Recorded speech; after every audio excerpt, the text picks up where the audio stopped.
कोल्हापूर संस्थानिकाचे आबालाल रेहमान हे चित्र तपस्वी बरेच दिवस झालं ते आजारी पडल्यामुळे संस्थानिकामध्ये येऊ शकले नाहीत। शेवटी शाहू महाराजांनी आपली गाडी काढली आणि त्यांच्या घराकडे नेली। घराकडे गेल्यानंतर शाहू महाराजांनी त्यांना हाक मारली, मास्तर।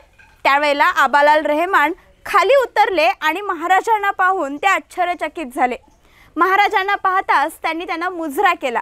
तेव्हा महाराजांनी सुद्धा आबालाल रेहमान यांना मुजरा केला।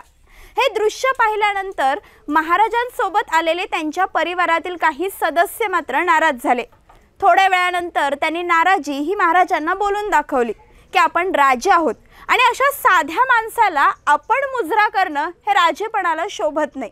त्यावेळेला महाराजांनी दिलेलं उत्तर असं होतं की मी त्याच्यातल्या कलाकाराला आणि त्याच्या कलेला मुजरा केला, कारण त्याच्या कलेमुळेच आपल्या संस्थानिकाचं नाव हे जगभर पोहोचते।